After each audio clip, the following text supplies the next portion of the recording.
The chief constable has asked me to get the assistance of Scotland Yard to assist in a brutal case of murder that took place yesterday. The deceased is a man named Charles Walton, age 75, and he was killed with an instrument known as a slash hook. I'm Acadia Einstein, and this is Strangeful Things.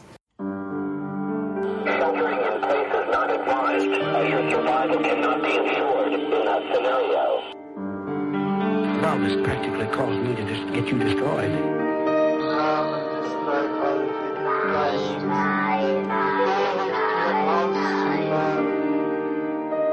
Unsolved, unresolved, and super complicated. Strangeful Things. Okay, so usually we don't give away the whole story in the open, but in this case, the fact that old Charles Walton got murdered is not the whole story at all, because there might be some mysterious circumstances surrounding the old crapper's mysterious death. Old crapper. But first, it's time to say hello to the fell companions, Mells and Shooey. How goes it, Grackles? Oh, it is going fantastic because it is my birthday. I made it through another year. Yay. Woo. 27. Woo. No, you're 28 now. You beat Kurt Cobain. I know. 28. Woo. The big 28. Yes. Man, if only. Lord have mercy. I can't even remember 28. 28. Well, happy birthday. Happy what a birthday, present Mel. you get. Us. That's right. Spending time with us. With my loved ones. That's right. And us. Yeah. Then y'all. No, just kidding. What about you, Shooey? What about me? Yep. I don't know. I had something funny and then I changed it. All right. What I'm going to talk about. Don't worry. It's not a soapbox then. I'm not going to complain about that either. Damn it. The Jets suck. Oh my God. Suck. No, I want to. All right. I got one. My new and good is to congratulate the Alabama Crimson Tide in destroying LSU last night after LSU disrespected them so badly last year. Boo. What they did last year, the LSU coach was like in the locker room and he's like, "Roll Tide, fuck you." So they just put up 45 points in the first half last night and nice. And beat them pretty soundly. So go Coach Very Saban. good. And if you're a listener, Coach, hit me up. How can you even watch college football knowing how exploited those players are?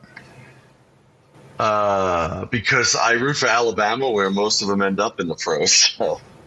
Ooh, all right. Good one. Well, I'm just saying that even if they don't, they should get paid because they're making the schools so much money. I don't disagree. I'm actually a big proponent of that. I think that they do get an education out of it or something, but a program like Alabama pulls in about $125 million. Its football program a year.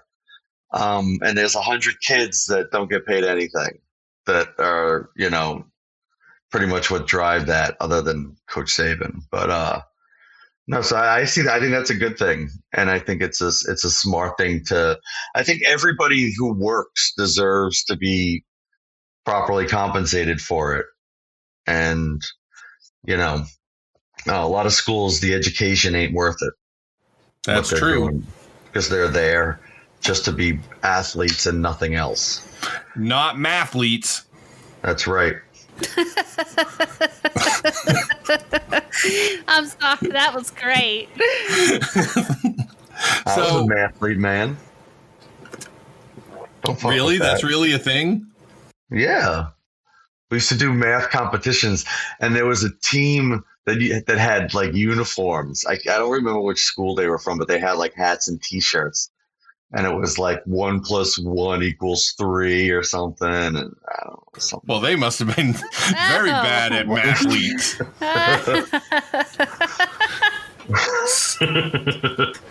Well, I don't have anything this week. Oh wait, yes I do, but it's such a surprise that I'm only going to reveal it on the Patreon. Oh, that's hot stuff. Yeah. So you'll have to wait because the Patreon people will find out first, but then I'll tell everybody else after. All right. I mean, not after, like, in a minute. I mean, next Like episode next or week? whatever. Yeah. So, seems like we have a pretty basic-ass case here.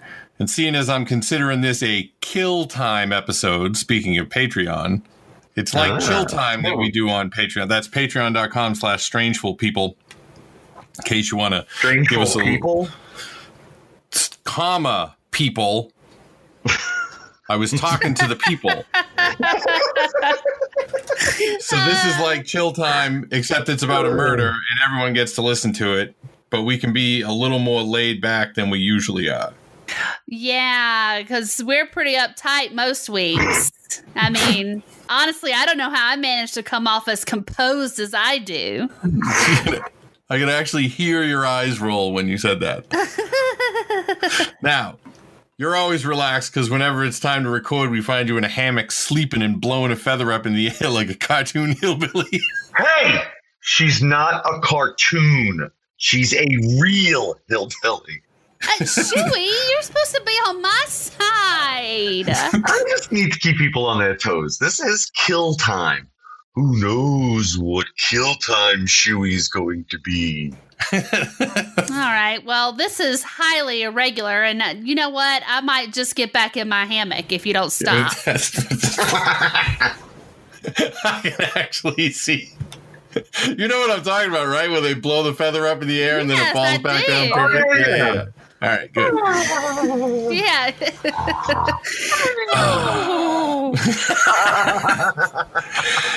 So you're going to want to watch out because probably at some point in his long-ass life, the subject of our story, Charles, let's call him Charlie Walton, probably Would he slept have in liked a that? hammock.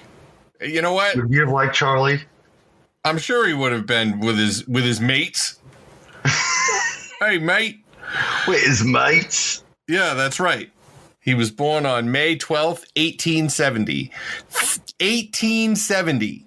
Think about that shit. Dude was born before Queen Victoria took over England and died just near the end of World War II. Had to have been a hammock in there somewhere.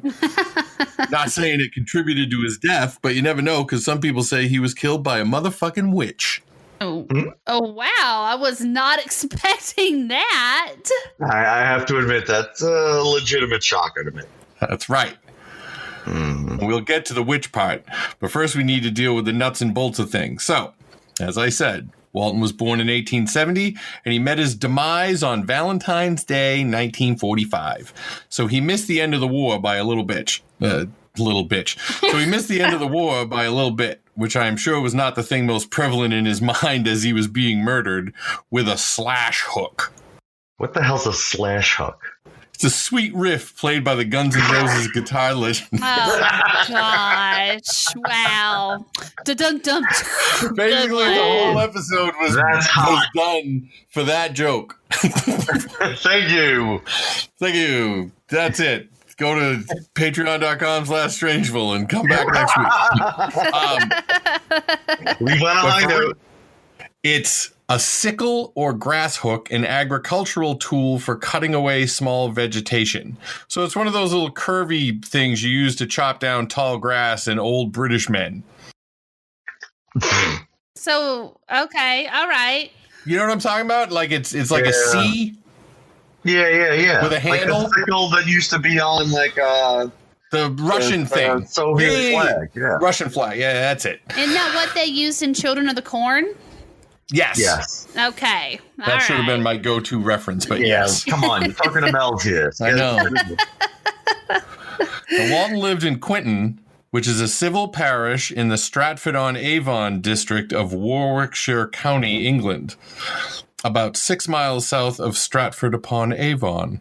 I love names of fucking places there. I know, right? That's where Shakespeare's from. Like, I live in Ronkonkoma. Yeah, I know, right? Stratford-upon-Avon. According to the 2001 census, it had a population of 1,503. And it increased to 1,968 in the 2011 census. But back when the case took place, there were only 493 souls living there. So you know what that means? Fewer suspects. Now, And the old man actually lived in a place called Furze Farm, because every fucking place in England needs to have 17 names. And so it was Furze Farm, Quinton, Stratford-on-Avon, Warwickshire, England. Sudbury. Mm-hmm. I just like saying Sudbury. So his murder was a big deal at the his murder was a big deal at the time because the most famous detective in England, apparently since Sherlock Holmes, a guy named Robert Fabian, was in charge of the case. So Charlie was a widower and lived with his 33-year-old niece, whom he had adopted when she was 3 after her mother died. Aww. He apparently wasn't very sociable, but he was not disliked by his neighbors, unlike me, who was disliked by the Baklava family next door. Well, you cannot let that go. Properly. They still don't like us, and they spend a lot of money cleaning up their front yard, and I wonder if it's so they can sell the house. I hope. To get away from you? You think they dislike you that much? Well, I mean, it looks so nice now, though. And if they sell it to you, you could buy it. You could live right next door to me. How rad would that be? That'd be so rad. Right? Wow. The enthusiasm was off the charts. Call shit. I don't think I'm gonna make it. Oh. That's uncalled Too for. soon? No, it's not too soon. Too soon. All right, yeah, it'd be really rad. That would be close. You could let the dogs run around in my yard. Oh, and you know what? If my fence fell down, it wouldn't matter because it would just be in your yard, so who cares? Oh, jeez. Oh, this is working out great. Wow, y'all would be great neighbors. Thanks, Mells. My fence is so fucking rickety. Oh, all right. Oh, I'd be on your ass the first day. Fix that damn fence. Yeah, I know, right? You would too. But then you'd have to help me, so that would all blow up in your face. Oh, that would end up blowing up in my face. All right. So Charlie still worked on Furze Farm in addition to getting his old man pension of 10 shillings a week. And no, I have no idea how much 1945 shillings is worth in today's money, so don't even ask me. I know the rent for where he lived was 3 shillings a week, so you can figure out something based on that, I assume. Like, don't they say that your housing should be 30% of your income or some shit like that? Mells? Well, according to CNBC, as a general rule, you want to spend no more than 30% of your monthly gross income on housing. If you're a renter, that 30% includes utilities. And if you're an owner, it includes other home ownership costs like mortgage interest, property taxes, and maintenance. You're like a human Alexa. Did you know that banks invented the whole American dream thing about owning a house because they had run out of ways to get people to buy money, so they made up mortgages? We should do a show about how we are getting fucked by basically everybody. That would actually be cool. And it makes sense that the bank isn't making any money off Charlie's 3 fucking shillings a week. That's all the Furze farmer, or whatever, the king farmer. We'll get to him later.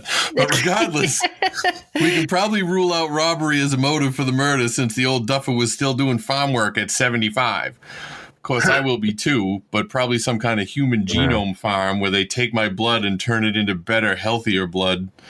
I should have given more to my 401k. I don't have to sell my blood. I'm pretty confident your blood is not on anyone's wish list. You know what? I choose to interpret that as saying nobody will want to beat me up. So thanks for the compliment. Take it however you like. Yeah, that's right. I'm going back to the story. I feel like I might be underselling the killing itself, because the fact that it was done with a slash hook was not the only thing that was significant about the attack that ended in poor Charlie's death. See, when the body was found, it was a little dramatic. Not only had he been cut with the farming implement, but the thing was buried in his throat, almost severing his head. Yikes. And what's more, a pitchfork had been jammed in the ground so the prongs were on either side of his neck, and the handle was wedged into a hedgerow, effectively pinning him to the ground. That's kind of neat. Wow. All right. Also pinning him to the ground was the fact that he was dead. That was shocking. Yes, but it's still a weird thing to do. And his walking stick was found nearby, covered with blood and matted hair. Oh. So, Charlie Walton had been murdered with a walking stick, a slash hook, and a pitchfork. And what do you think the poor guy had been carrying when he left the house that morning? That is a stumper. The walking stick? That's one. Okay, I'm going to say, how about the pitchfork? Show me pitchfork. Ding. All right. So the number one answer is still on the board. Shooey, tell me what Charlie Walton had with him the day he died. Is that a slash hook? Ding! That's the number one answer. Now, we should do all the shows in Family Feud style. I love it. Now, of course, you win nothing because that was an incredibly easy question. But we did establish the fact that at least the weapons used happened to be a crime of opportunity, given that the murderer just used what Charlie had on him. Oh, I wish old Charlie had been carrying soft pillows and sticks or warm butter or something like that. Then he might have been fine. I mean, it would have been very hard to kill someone with those things, right? Like you could smother him with the pillow, so forget about that, I guess. But the butter is safe. Not if you play the long game and kill him with cholesterol. Oh, well, now I know how Mrs. Ack is killing you, and I support her 100%. Son of a bitch. I hope that's not a thing, because if it is, I'm pretty sure my wife's going to go to jail. But, regarding the stuff the victim had on him, you're pretty quick to rule out suicide. I mean, that seems like it might be a little hard to pull off, but you could, in theory, kill yourself with your own walking stick, pitchfork, and slash hook. You could just have to be so tough that the only person who could kill you was yourself. Right. One, no. Oh. But also, remember Bernie from college? Yeah. You know what? Were you around the day he told the story about the guy at the picnic table? Yes. The dead body he found. Mells. Yes. His father found it. Okay. Oh, all right. I thought he found it. So get a load of this. There was this guy. He was a soul thief. Like, you know how everybody has these little mannerisms that, just little habits that make them themselves? Right. You know what I mean? Yeah. He used to learn those things about people until he could do them too. Yeah. What? Yeah, it was really weird. But that's not the point of the story, but it was just a really weird trait that he had. He was super smart. He was smart enough to steal everybody's souls. Yeah, what? Exactly. But his father was a cop, and he said that he got called to this, it was a suicide in this park, and the guy was at a picnic table, and he tried to stab himself. The problem with it was that there's these things called hesitation jabs, because your body tries to not let you stab yourself. Right. So he had he'd stabbed himself like a little bit, like a bunch of times, until finally he just stuck the knife between the slats of the picnic table and jumped on it. Oh my God. My point being that while there's zero chance that an old man mostly cut off his own head and then wedged himself under a hedgerow with his own pitchfork, it is possible to kill yourself in a horribly gnarly way if you have enough will to do it. It's like the opposite of Survivor type Mells, which, by the way, was on the animated Creep Show in October. There are too many streaming services, and I don't have enough time to watch things because you are always on my ass about doing show stuff. So I don't do it, but it's still stressful. That's right. He doesn't understand that just saying no or ignoring him is very stressful. He doesn't. I know. He doesn't understand that. You fuckers got a special app to make it look like you haven't read my WhatsApp messages. Yes, and we're not going to tell you what that app is. We're going to keep it between us. But no, I didn't see that. Now I want to, of course. It was pretty good. Kiefer Sutherland did the voice. But What nobody was could it do on? It was on Shudder. Shudder. Yeah. But nobody could do the voice of Charles Walton because the poor fucker didn't have a throat. No. On the night of the 14th, which was a Wednesday, Edith Walton, the niece, came home around 6 p.m. and Charlie wasn't there. This freaked her out because, like most old people, he was a person of habit and was usually home by 4. She went next door and got another farm worker, a dude named Harry Beasley, and they went to see the owner of Fur's farm, Alfred Potter, to see if he had seen Charles. Potter told them he had seen Charles gone up to the part of the farm called Hill Ground, which is I wonder where it was. Fucking hill ground, to cut some hedgerows. So they all decided to go have a look. They found poor Charlie in the manner previously described, and Edith, understandably, freaked out. Now, a guy named Harry Peachley... British names from the 40s are just some basic ass shit. Hey, I was just thinking that. Like, I was thinking of Harry Peachley and the Order of the Phoenix. Well, it was also the 40s, so there was still women named Gertie, so who knows what people back then were thinking. So Peachley was walking by, and they sent him into town to get the cops. Beasley took the distraught Edith home, and Potter stood guard over the body. So now, if it had been us instead of them, who would have done what? Out of go to the cops, take care of the niece, or guard the body? Ooh. I would have... You would take care of the niece. Me? Yeah. No. Acadia would take care of the niece. Ugh. No, I was going to say I would guard the body because that would be the least amount of walking. Oh, see, that's why I would guard the body. Oh, man, I was going to guard the body for the same reason. All right, we'll just stand around the body and not tell anybody about it. I'm just going to stand next to this gore-streaked corpse just because I'm so easily winded.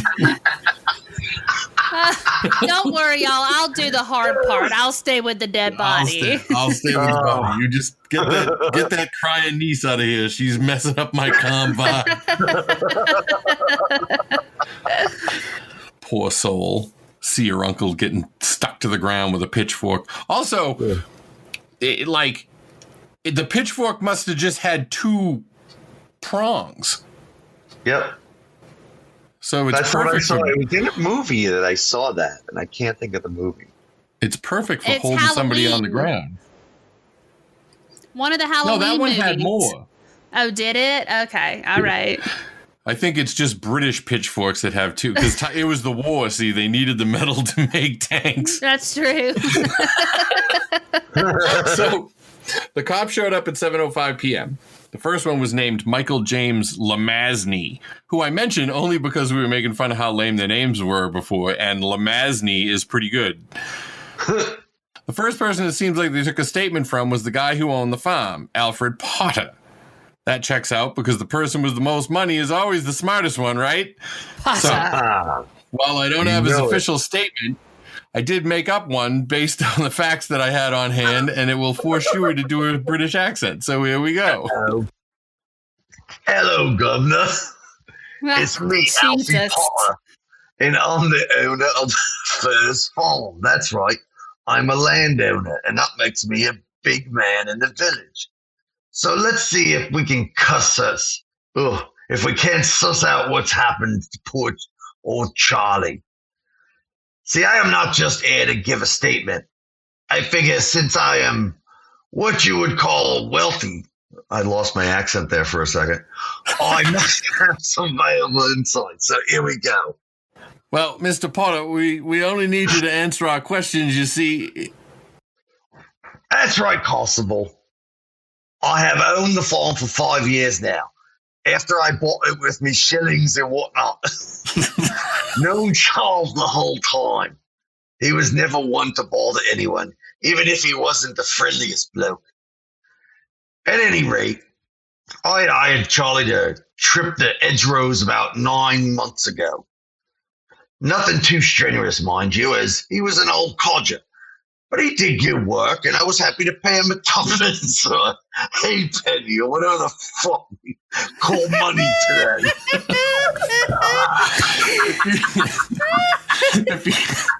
If you could focus on what you saw today, it would be jolly good, sir. Of course, officer, sorry.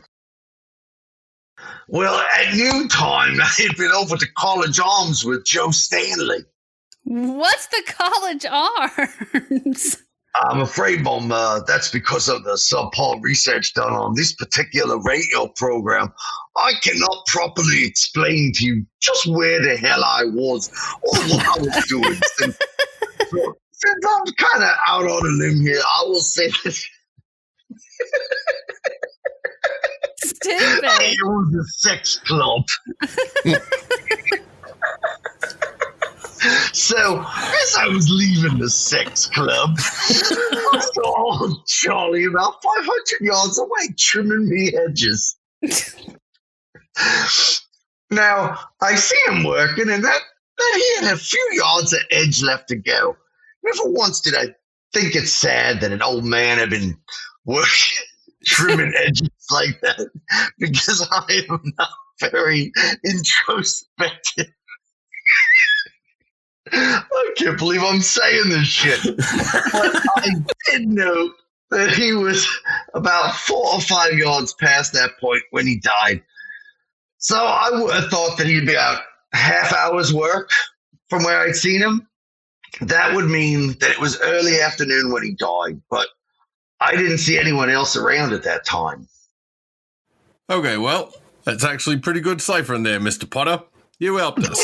Now go on about your business. We don't need you anymore in this story as far as I know. Oh, good. And that was that. Wow, that was amazing. That was good.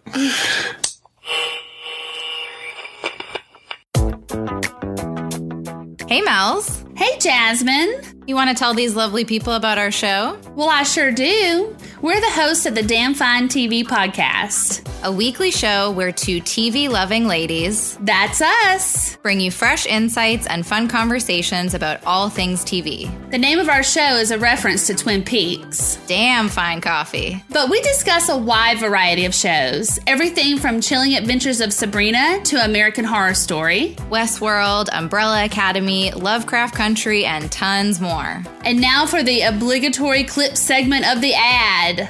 What even are the tardigrade mysteries? I need a timeline. That's getting a trash flag.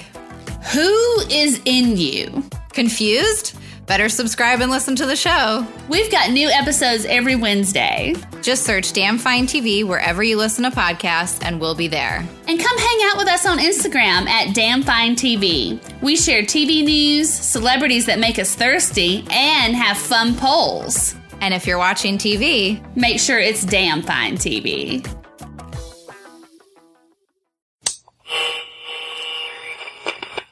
The only other clue that came out of the day of the 14th was that Charlie's pocket watch was gone. It was not valuable, but he never went anywhere without it, so that was of some significance to the cops. The body was finally removed at 1:30 in the morning, and now we have a murder without a suspect or a motive. So what do you think so far? I think Shooey's accent is amazing. Yep. Oh, thank you. Thank you. I don't know what to think, to be honest. Yeah, based on what I've heard, I don't see any reason why anybody would want to do this to this guy, especially, like, I understand it was a crime of probably opportunity because they used the things that Charlie would have had on him, but it just seems super violent too. Yeah. Yeah.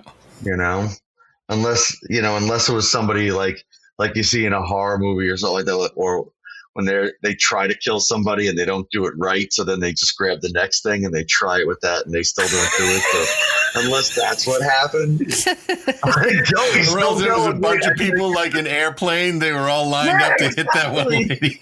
Exactly. Like Murder on the Orient Express. Yeah, exactly. Everybody was taking turns. Everyone in the village hated Charlie. Poor Charlie. For the good of the world. We're gonna win the war now. Charlie's dead. So, the autopsy shows bruising on the body consistent with being wailed on by a walking stick and defensive wounds on the hands and arms. It's good to know that he put up a fight. They also found that his trachea had been severed, which was consistent with having a fucking slash hook jammed into your throat. The local cops sent a message to Scotland Yard, which I'll have Mells read so that she has to do a British accent too. Well, thanks a lot. Okay. The chief constable has asked me to get the assistance of Scotland Yard. No. Let me try that again. Okay. The chief constable has asked me to get the assistance of Scotland Yard to assist in a brutal case of murder that took place yesterday. The deceased is a man named Charles Walton, age 75, and he was killed with an instrument known as a slash hook. The murder was either committed by a madman or one of the Italian prisoners who are in a camp nearby. The assistance of an Italian interpreter would be necessary. I think Dr. Webster states deceased was killed between 1 and 2 p.m. yesterday. A metal watch is missing from the body. It is being circulated. What? Wait a minute. What prisoners? Yeah. All right, well, there was a POW camp right nearby, apparently. Like, I always forget that the Italians were on the bad guys' side in World War II because they have some good fucking PR right there. Yeah. So the prison camp was loaning out prisoners as farm labor, and so naturally, if you could blame a dirty Italian, you would, because a proper Englishman would never do such a thing unless he was Jack the Ripper. So as I mentioned in the open, Scotland Yard sent this detective named Robert Fabian, who was pretty famous. He brought an assistant and another cop who spoke Italian, and they were ready to crack the case, except they didn't crack shit. They took 500 statements, which was most of the people in the town and the surrounding area, and they went back to Mr. Potter. You said I was done with all this. I hadn't read far enough ahead when I said that, so listen to me. I'm famous Detective Robert Fabian, and I want answers. Well, why don't you just tell everyone what I said so I don't have to keep doing this? Yeah, that's true. You're going to blow your throat out or something. Right. Well then, Mr. Potter implied that sometimes Charles Walton reported hours worked that he might not have actually worked, but that he still paid them. And when I said I needed to get fingerprints off the murder weapons because the absolute bumpkin local cops didn't, he got mad and said he had touched both the slash hook and the pitchfork when they found the body. I noted this in my detective's notebook, and I am fairly sure this is definitely the end of Mr. Potter's involvement. Now, from there, they went on to the dirty Italians in the prison camp. One thing in favor of it being a prisoner is that apparently the camp had very little in the way of security, and people just came and went as they pleased. Wow. Well, that's a good camp. Unfortunately, though, they had no other evidence, and eventually the Hogan's Heroes-style POW camp stopped being a consideration. Hey, in Hogan's Heroes, they had to sneak out. They weren't just allowed to go back and forth. Well, fuck. Then whatever they had was worse than even right. This place. So Hogan's Heroes was more secure than this place. Also, poor Bob Crane. That's true. Wow. You can go back and listen to that one. Yep. If you want to hear about some bad trouble, that guy. Oh, he had trouble. He had a lot going on. All right. That's one way to say it. Since Fabian didn't have any leads, they got the Air Force to fly over the town taking pictures, and they got minesweepers to look for the watch. But then nothing happened. No leads, no suspects, no nothing. Robert Fabian or no Robert Fabian, they did not solve the case. They got nothing. And that's the end of the story. What a mystery. Hey, never mind your bullshit with the end of this story. You promised witches, so make the witches. Well, at least you were listening. Yeah. I want to hear about these witches. All right. She peeked up when she heard that. Yeah. That's now we know Mells has got a witch button. Wow. Yes, I do. Now, since this was such a brutal crime and they didn't have TV, it stayed in people's minds, because there was nothing to distract them. And 1 year prior to the Walton murder, a woman named Helen Duncan was, well, you know what, Mells? Since you want the witches, why don't you say what Helen Duncan was? Well, all right, here we go. According to Wikipedia, Victoria Helen McCrae Duncan was a Scottish medium best known as the last person to be imprisoned under the Witchcraft Act of 1735. She was famous for producing ectoplasm. What is this, Ghostbusters? Did she squirt? Oh, Jesus. All right. It has been suggested that she made this from cheesecloth. Are you happy with your previous statement now? No, I am not happy with my previous statement. So, cheesecloth, right? I had to wait through the whole episode for that. Well, I can't get out. You know what? We're going to have to do a chill time about that now. We're going to have to do a special X-rated chill time. Disgusting. I'm just using that anecdote to show that witchcraft, even with the very real horrors of Nazi Germany right across the English Channel, was still a thing that made it all the way to court. And if that one thing made it into court, think of all the things that didn't, but still had to do with witchcraft. I mean, we all know there's a fierce penalty for filing frivolous lawsuits, right, Shooey? Oh, you're trying to bait me into discussing current affairs. Well, if so, it's not going to work, all right? Because there's no room for politics here on Strangeful Things, and such cross-references will only date the show and make no sense to people listening in the future. They won't know of President Trump in the future because this will be listened to thousands of years in the future. That's right. Well, just kidding anyway on all that shit because the election lawsuits are bullshit. It's a fucking travesty and everyone involved should be fucking ashamed to themselves. I like how only 25 Republican congressmen say they agree with the election results even though they were all elected in the same fucking election. You know what? You had me there in the first half of that little bit there, not gonna lie. Yeah, I know. I thought you were gonna play it straight, but nope. Nope. So, the area around where the murder took place had some witchy legends going around. And according to the Dark Histories podcast, upon his arrival, Fabian himself was presented with two strange tales of local history. Detective Superintendent Alex Spooner, head of Warwickshire CID, presented Fabian with a book, published in 1929, entitled Folklore, Old Customs and Traditions in Shakespeare Land. The book contained a story of one Charles Walton, who in 1885 had seen a phantom black dog on the road whilst walking home from work for several consecutive nights. On the final night, he had seen the dog accompanied by a headless woman. Upon returning home, he found that his sister had passed away. Black dogs have long been a staple of British folklore, often signifying death and generally viewed as a dark omen, often with a satanic association. Like Sirius Black. Ooh, That's right. He was a black dog. Black dogs are also known as badass Led Zeppelin songs. Hey, But now I wonder- I'm not the way you move. Make you sweat. Make you groove.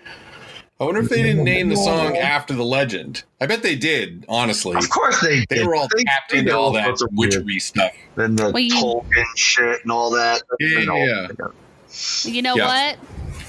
What? I don't know, but I've been told. Big leg woman ain't got no soul. I bet she ain't got no head either, according to this legend. Nope, she doesn't. No head. So, Charlie Walton would have been 15 in 1885, which is just fucking fascinating to me. Like, why? Because you think of lifespans, like one of my grandfathers, and I know I've said it before, he was born when there weren't cars, and when he died, there was a space shuttle. Right. We don't have any cool stuff like that. Guess what? What? My great-grandfather was in the Civil War. That's crazy. That's messed up, yo. I am the Sure, it was on baby. the wrong side too. I am the baby of a family of 12 to 14 kids each. So Jesus. So my dad is the baby of 12, and his dad was the baby of 13 or 14. Therefore, my great-grandfather was in the Civil War. That's fucked up. No reason. Wow. Wow. Yeah, see, mine was the opposite because my mom was the oldest. I'm the oldest. Yeah.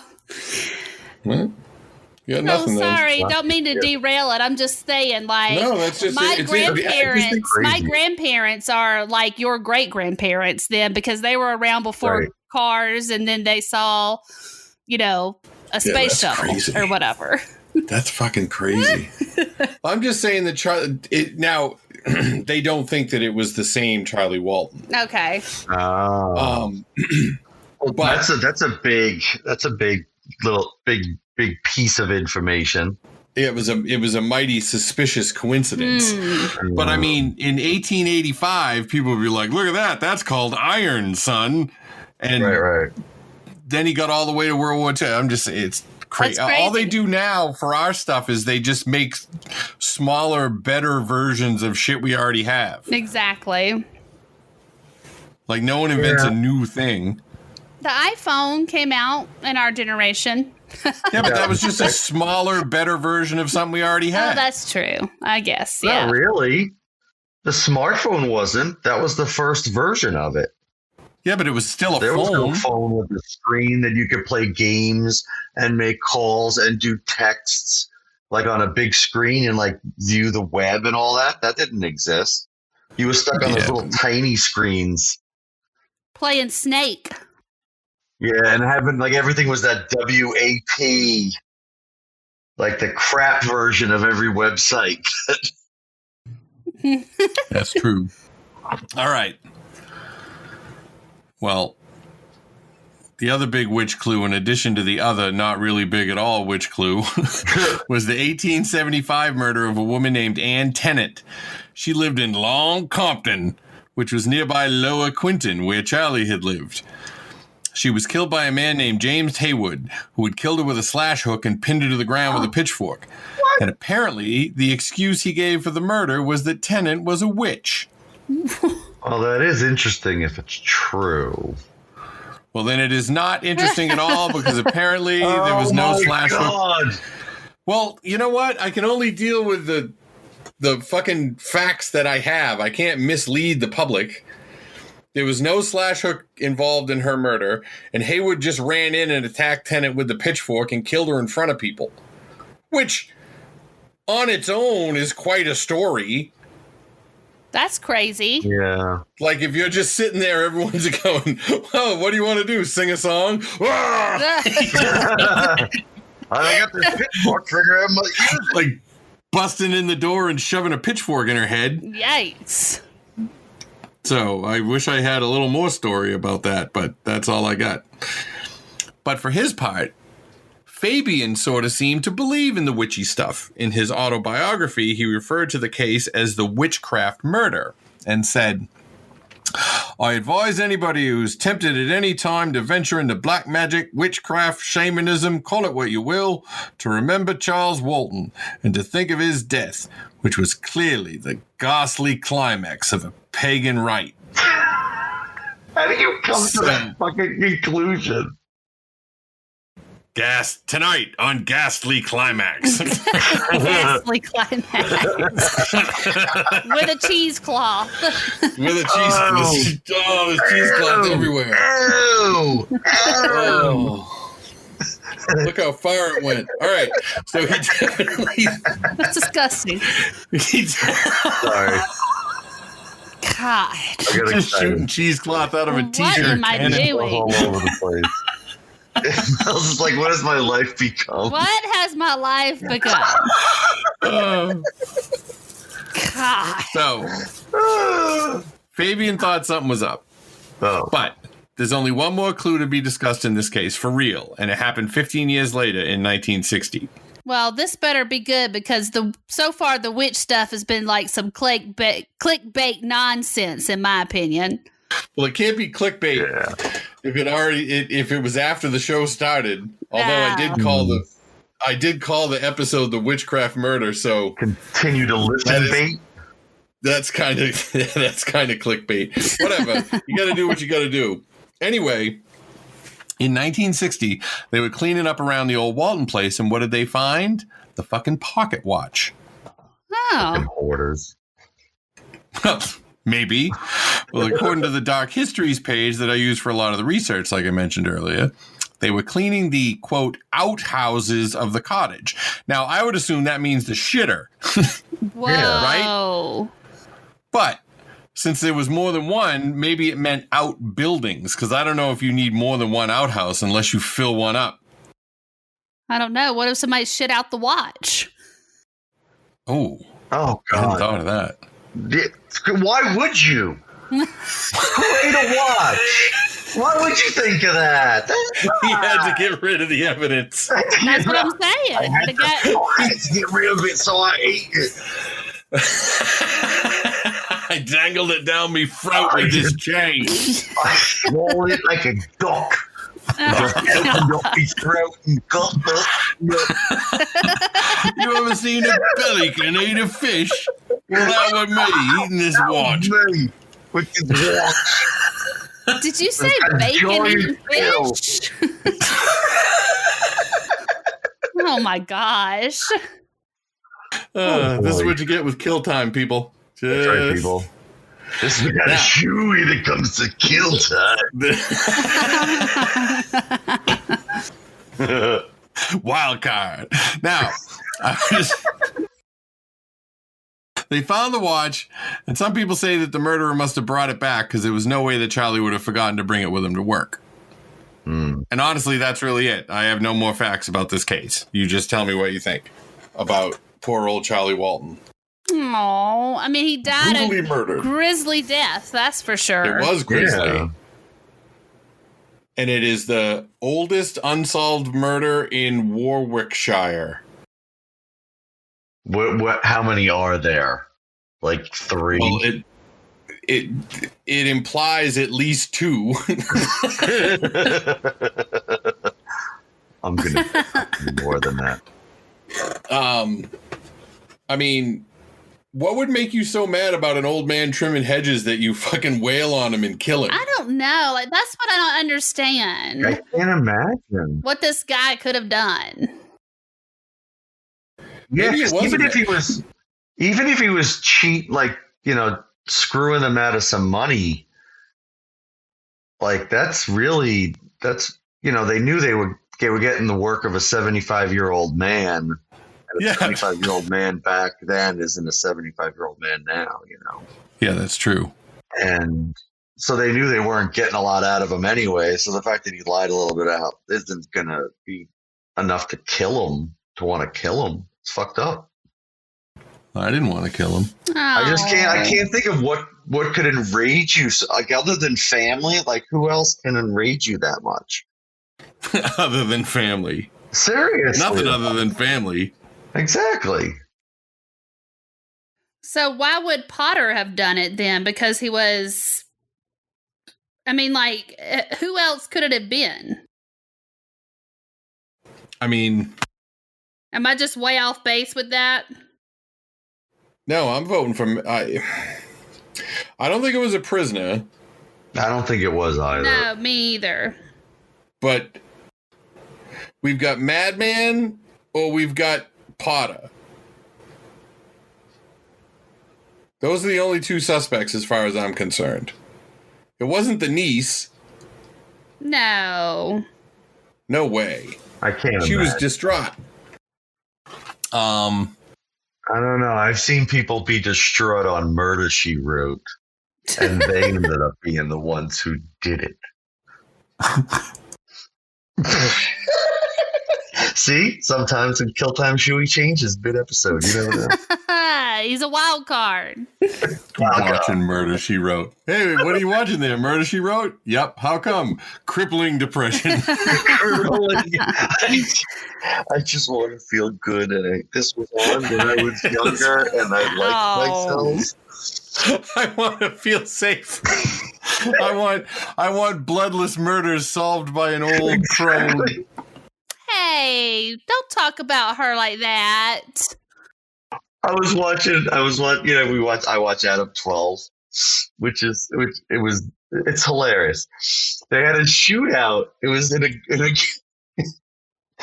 parking garage. A shootout. There's like 8 cops and like 2 other guys shooting, and then finally people give up, and they put their and there's no bullet holes in anything. That's outstanding. Well, they didn't have bullet hole budget. Exactly. Oh my god! Like nobody will think of that.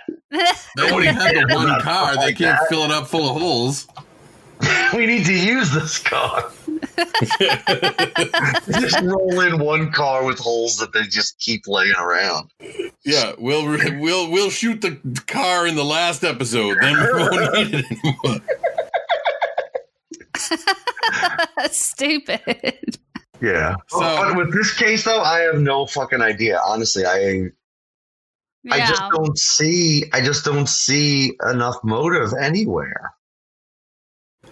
Yeah, because like now, if it happened the exact same way today, you would just be like, "Oh, it was a meth head." Yeah, exactly. You know, or some drug addict who went crazy trying to get a fix. Mm-hmm. You know what I mean? But I don't think, I mean, even though they fucking just sold cocaine in the store back then, I don't think that was good. You could just go to the store to get more. So it still wasn't the same. I don't get it. So I suppose if anybody out there has any ideas, or if they know somebody who was involved in the crime, Shooey will tell you how to get us so that we can help solve it. That was smooth. Yeah. You can get me at Shooey Time on Twitter and Instagram. You can get Acadia at Acadia on Twitter and at Acadia Einstein on Instagram. You can get Mells at Mells84 on Twitter and at Superficial Mells on Instagram. And the show's at Strangeful Pod on Twitter. And Strangeful Things on Instagram. Sorry. Yes. And if you want to rate and review us on our awesomeness, then go ahead and do that on your preferred podcast platform. So, you know what? We forgot to talk about the fact that we were on Damn Fine TV. Yeah. That was what I originally was going to do, my new and good, and I fucking forgot it. Yeah, see? Oh. All right, go to Damn Fine TV and listen to us. Yeah. Shooey and I finally busted into their little club they got going over there. Little girls club. We let you into the girls' treehouse. That's right. We watch good shows and talk about it. You have to deal with death and shit. That's so silly. So you never know. If you want more of Kill Time Shooey, you can. Yeah, you can join the Patreon at patreon.com/strangeful. We have 3 exciting levels, and you get special Discord privileges, and you get to learn secrets sooner than everybody else, and you get cool unboxing videos and free prizes and shit that I gave away the other night when we did the unboxing video, and all sorts of stuff like that. So, and we're gonna have a contest soon where you get to pick the design of Acadia's tattoo. Ooh. We are? Oh, you don't remember that meeting? God damn these pills. All right, well, if it's written down, then I guess I got to stick to it. Oh, my God. All right. So I guess that's it for this week, folks. Yeah. Make sure you come back next week. Count your blessings. Keep on flapping. Bye-bye.